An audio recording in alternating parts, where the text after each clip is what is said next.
Dari mana kita tahu kalau dunia yang kita hidupi sekarang ini nyata? Gimana kalau ternyata dunia kita ini tuh sebenarnya simulasi video game gitu dari makhluk yang dimensinya lebih tinggi dari kita. Misal kayak kita main game The Sims gitu, atau ternyata seluruh dunia ini tuh cuma bentuk lebih kompleks dari SimCity misalnya. Gue nggak tahu sih. Kalian masih main gak sih? Gue udah nggak pernah sih. Cuman ya pernah main aja dulu. Gue dulu pernah mikir gini.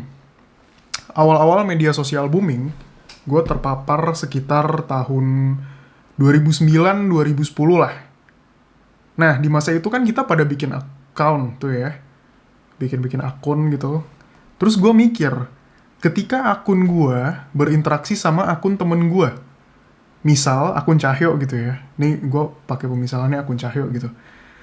Akun gue dan akun Cahyo, kalau mereka punya consciousness, mereka punya kesadaran nih ya bakalan mikir kalau itu interaksi yang terjadi natural di dunia mereka kan. Jadi akun gue sama akun Cahyo nih berinteraksi. Kalau mereka punya consciousness, mereka mikirnya ya ini gue lagi berinteraksi gitu. Di dunia media sosial. Di dunia media sosial yaitu interaksi gue dan interaksi Cahyo. Padahal itu yang dilakukan oleh akun gue dan akun Cahyo. Bukan guanya yang beneran gitu.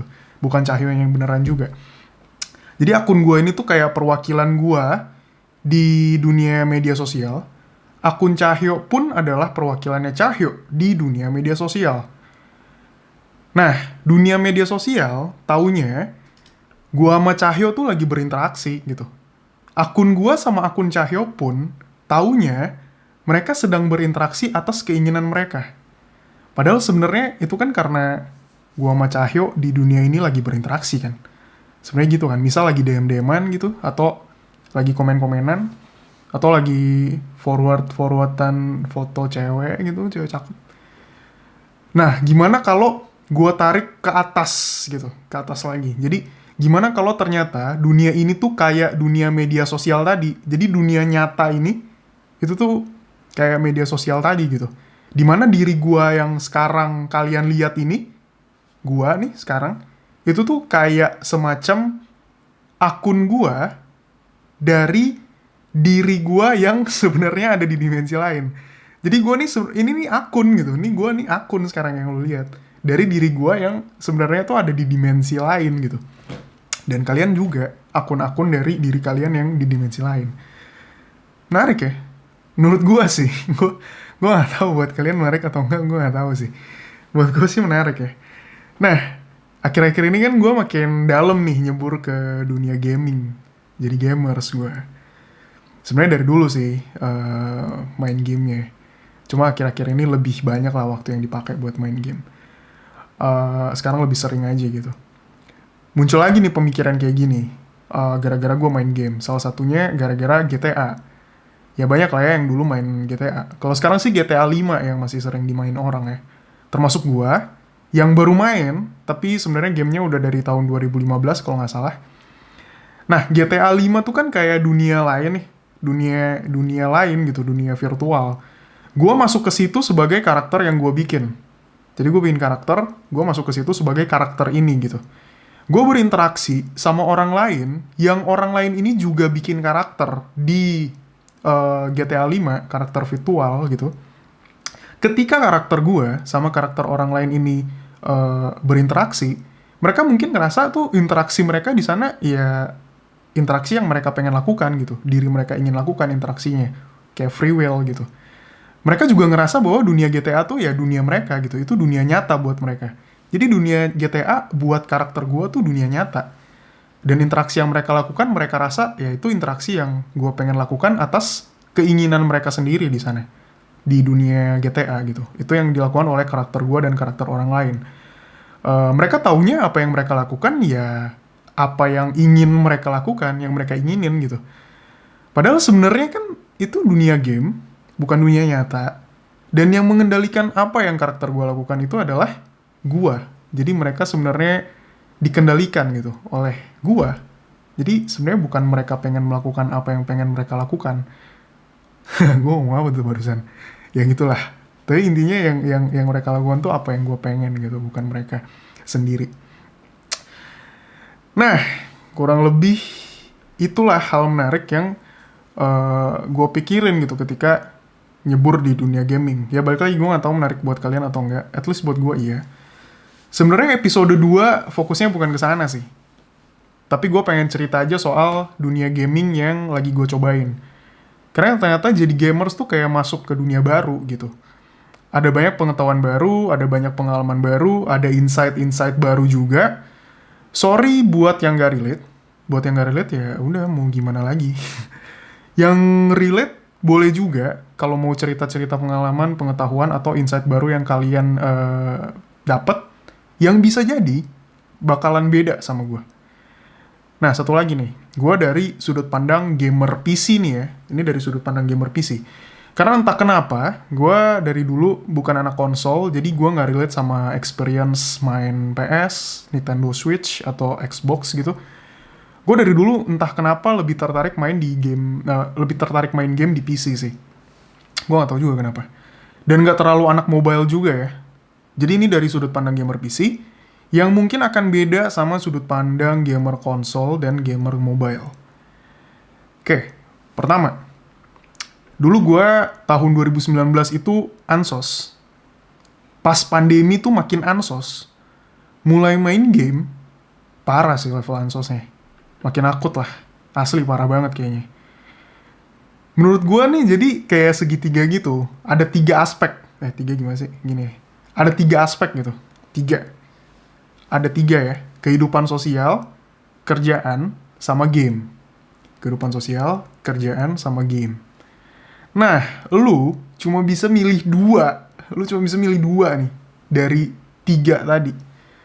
Kalau lu pengen kerjaan beres, pengen kehidupan sosial aman, jadi lu prioritasnya kerjaan sama kehidupan sosial, ya lu jangan main game. Kerjaan oke, kehidupan sosial oke, jangan main game. Lu mau kehidupan sosial aman, tapi mau tetap main game, ya jangan punya kerjaan. Lu nganggur aja lah, mending lah. Gak usah punya kerjaan. Oh ya, ini tapi pengecualian buat pro player ya. Karena kalau pro player, ya nggak jadi segitiga dong. Karena ya main game kerjaan ya gitu. Jadi kerjaan sama main game ya sama aja. Balik lagi tadi, 3 ya. Kalau lu mau kerjaan lu oke, main game lu jalan, ya berarti lu nggak punya kehidupan. Main game sama kerjaan, kehidupan coret gitu. Gue nggak tahu sih sebenarnya ini gue doang atau enggak, gue nggak tahu. Apa orang-orang di luar sana tuh tetap punya kehidupan sosial ya, meskipun kerjaan oke dan main game. Ya tapi ini barusan itu adalah contoh kehidupan sosial gue ngaco. Karena gue nggak tahu orang-orang di luar sana gimana. Kehidupan sosial gue udah hancur banget lah. Jadi ya udah, sekarang tuh memang hidup gue ya kerja sama main game. Itu 2 yang gue pilih dari 3 tadi. Jadi kehidupan sosial coret deh. Interaksi gue sehari-hari ya cuma sama temen pun yang udah deket banget ya, yang tiap hari berinteraksi gitu. Sama tim kerjaan sih. Udah. Susah banget udah interaksi sama orang baru gitu. Itu at least yang gue alami gitu. Ya ini juga kenapa gue nggak punya pacar ya. Karena kasihan juga nanti pacar gue nggak dapet perhatian yang maksimal dari pasangannya. Tapi gue nggak tahu sih, yang pacaran sama gamers mungkin bisa cerita-cerita gitu. Kira-kira pacarnya masih punya waktu nggak sih buat pacaran? Dan gimana cara bagi waktunya? Mungkin bisa jadi tips and trick. Oke, kedua, gue mengamati budaya baru. Ada beberapa sebenarnya, cuman gue mungkin pengen highlight budaya simping ya, karena buat gue menarik. Simping, SIMP, simp. Gue nggak tahu kenapa, tapi kayaknya gamers PC tuh emang nyeburnya jauh lebih dalam kali ya, apa gimana gue nggak tahu. Entah kenapa tuh kayak bakalan lebih parah aja gitu keisep ke dunia gaming ini. Ini cuma dari pengamatan gue, bisa jadi gue salah. Kalau ada yang mau benerin boleh banget. Jadi gamers tuh kan, nih cerita dikit ya, kayak gamers tuh yang cewek kan dikit ya. Sekalinya ada gamer cewek, cakep. Pasti tuh, entah Instagramnya rame, Twitternya rame, Twitch-nya rame, YouTube-nya rame, parah lah, pokoknya rame semuanya. Oh ya, Twitch itu kayak platform live stream gitulah buat yang nggak tahu ya. Tapi gamer sih harusnya tahu. Kalau di luar emang sebenarnya lebih terkenal Twitch ternyata daripada YouTube. Tapi kalau di Indonesia emang YouTube sih top of mind media sosial, video live stream tuh YouTube taunya. Tapi kalau di luar Twitch. Nah, di Twitch ini yang gue perhatikan banyak banget orang-orang nge-simp. Yang tadi ya SMP itu simp. Gue asumsikan ini gamers juga, soalnya cewek-ceweknya kan nge-stream mereka main game ya, dan orang-orang yang nge-sim tuh orang-orang yang komen atau yang berinteraksi di situ ya entah komentarin gamenya, entah ngasih info tentang gamenya dan segala macam. Jadi gue asumsikan ini gamers juga. Oh ya, yang nggak terlalu tahu, mungkin nggak terlalu tahu simp gitu ya. Jadi simp tuh kayak apa ya? Kayak cowok, kayak spesifik cowok sih. Yang di dunia nyata, jadi si cowok ini yang di dunia nyata most likely sih kayak gua ya, yang nggak punya kehidupan. Maksudnya kayak guanya nggak punya kehidupan ya. Jadi kayak cowok-cowok yang most likely di dunia nyata nggak punya kehidupan, terus ya udah dia tuh jadinya kayak menyembah cewek-cewek di dunia digital aja gitu. Kayak cewek di dunia digital tuh kita biasanya sebutnya e-girl ya. Rame tuh biasanya di Twitter, pada tahu lah tuh anak-anak Twitter. Gue nggak tahu menyembah tuh lebay apa enggak istilahnya ya. Tapi menurut gue mengarah ke sana gitu, kayak worshipping banget. Sekali lagi gue nggak menjelekkan budaya simping ini. Jadi gue mention ini bukan mau ngejelekin ya. Karena kayaknya daripada berurusan langsung sama emosi manusia beneran, mendingan gue simping aja sih. Kalau gue mikirnya gitu, mendingan gue simping aja lah. Jelas-jelas nih ada cewek cantik gitu, lu bisa tontonin aktivitasnya dia main game, atau kadang ada yang aktivitas sehari-harinya, ada yang kayak interaksi gitu, ngobrol sama viewersnya. Tapi interaksi ini tuh nggak ada nggak ada interaksi emosionalnya gitu. Jadi emosionalnya kayak di cut gitu kan.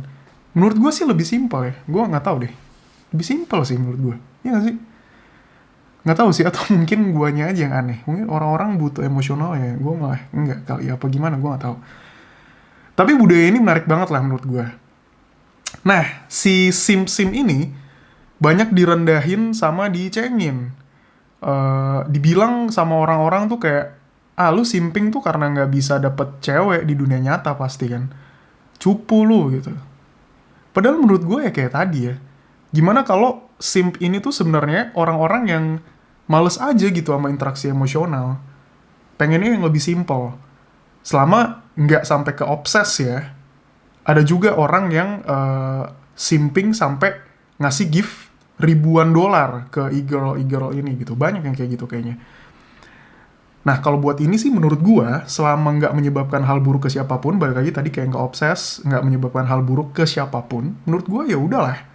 Duit orang gitu. Menurut gue sih nggak perlu diurusin kan sebenarnya. Ketiga, main game tuh nggak sesederhana main. Ini kayaknya gue aja yang lebay sih, tapi nggak apa-apa, gue bahas aja.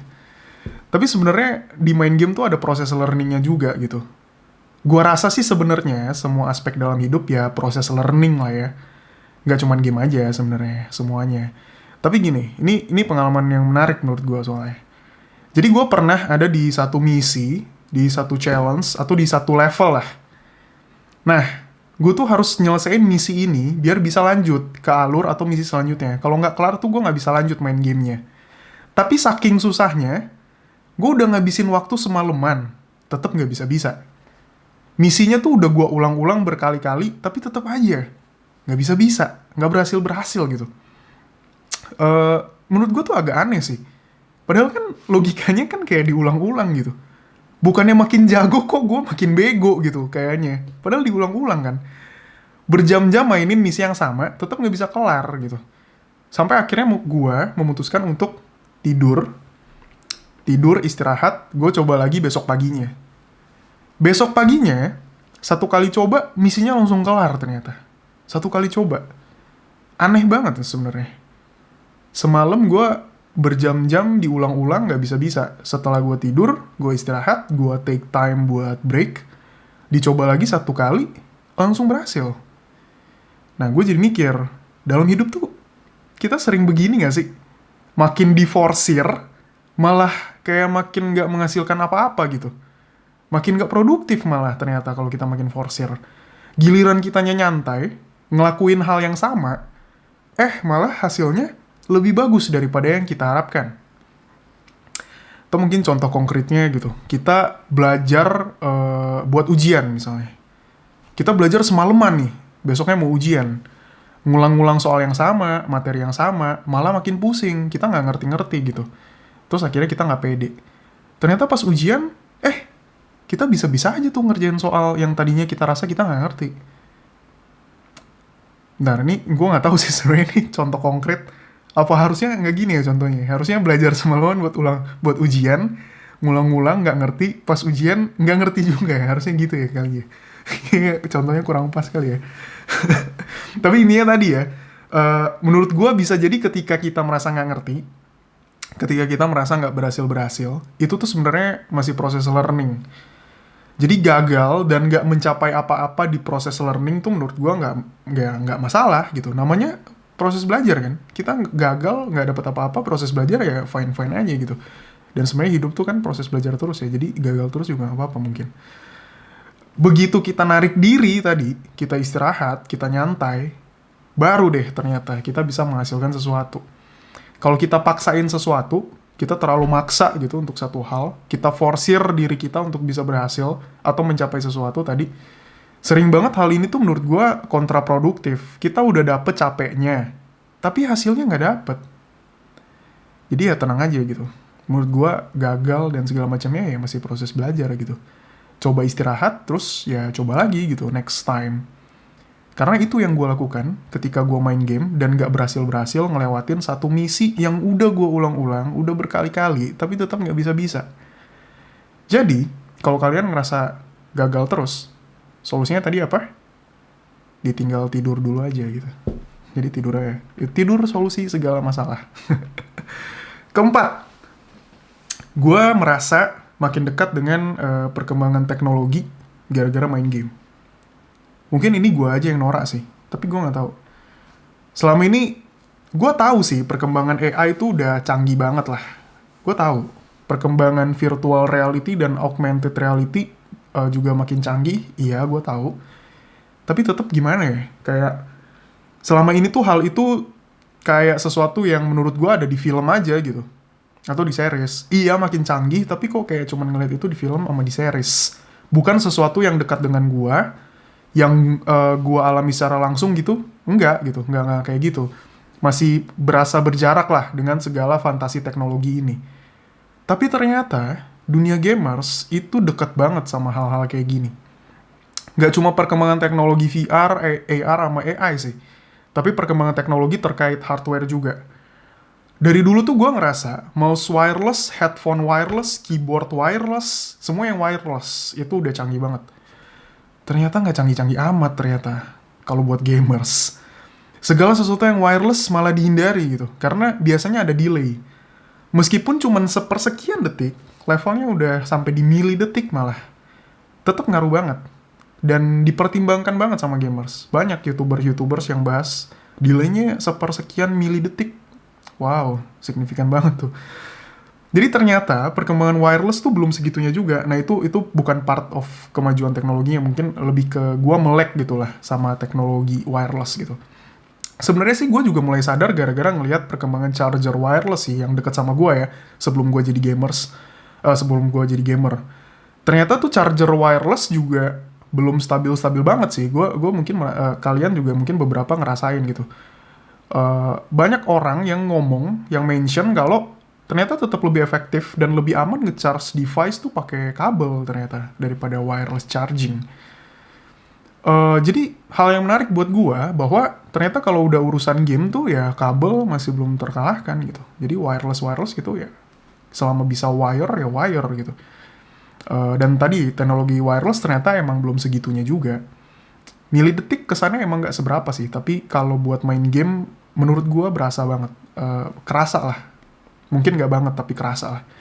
Terus ngomongin spek laptop. Karena gue laptop user ya, lebih banyak pakai laptop.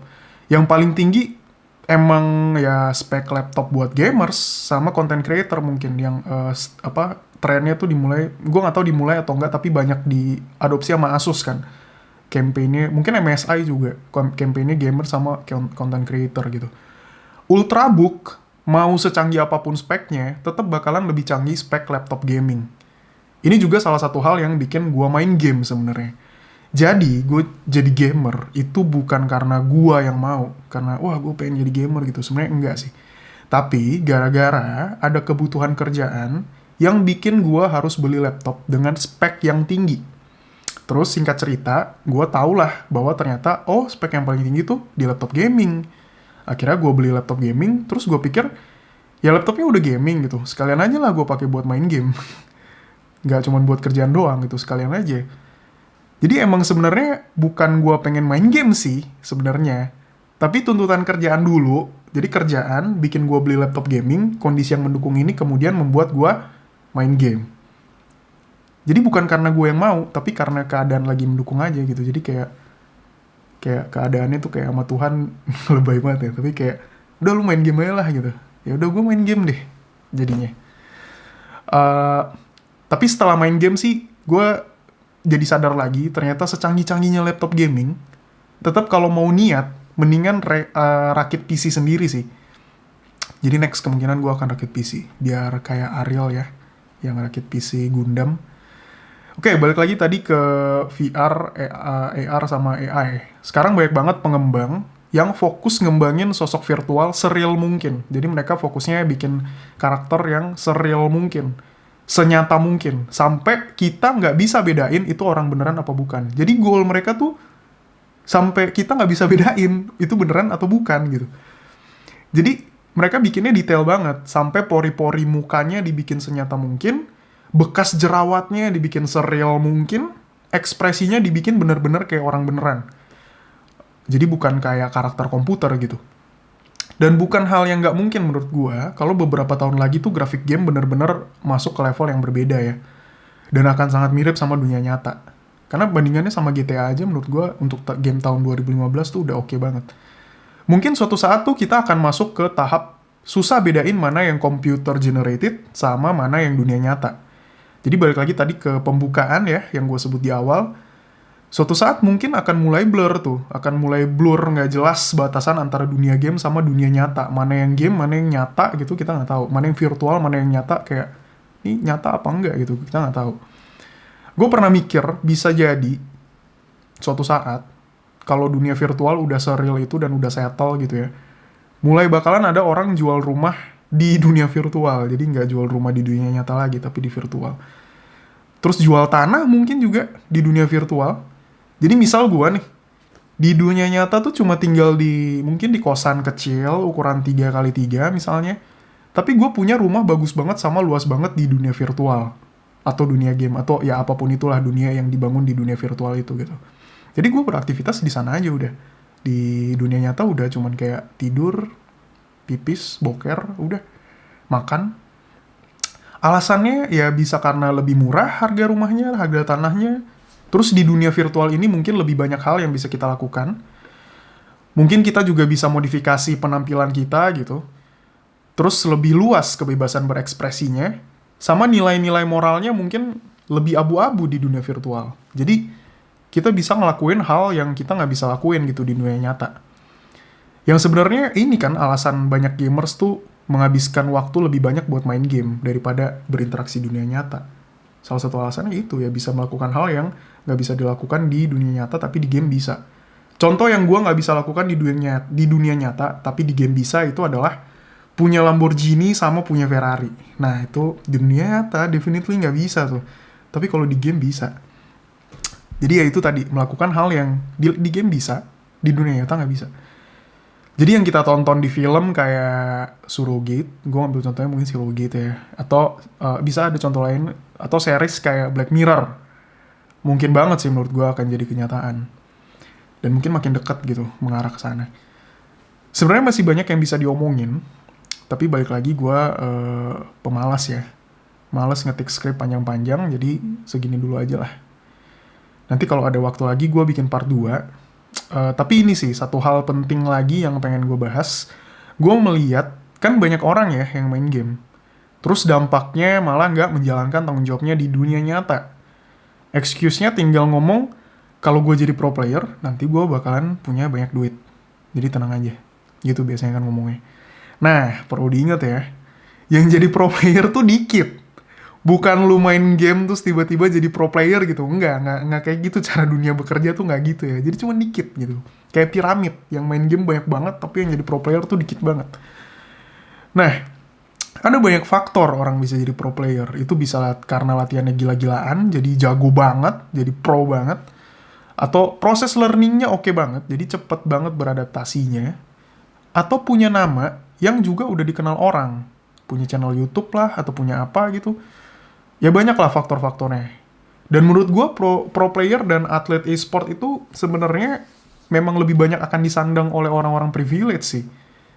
Karena mulai dari koneksi internet yang harus oke, tools yang mungkin mahal-mahal gitu ya, pendukung lain-lain tuh yang mungkin banyak, itu belinya pakai duit yang nggak sedikit ya sebenarnya ya. Yang gua rasakan tuh main game ya emang lebih banyak menguras uang sih daripada dapet uang. Dapet uangnya nol. Lebih banyak habis buat entah beli peralatan gamingnya, beli diamond gitu, atau apapun lah, beli mata uang yang dipakai di dunia gamenya lah. Ya tapi bebas lah ya. Lakukan apa yang ingin kalian lakukan. Kalau lari dari tanggung jawab membuat kalian happy, ya udah lakukan gitu. Tapi kalau masa depan kalian suram, ya tetaplah happy.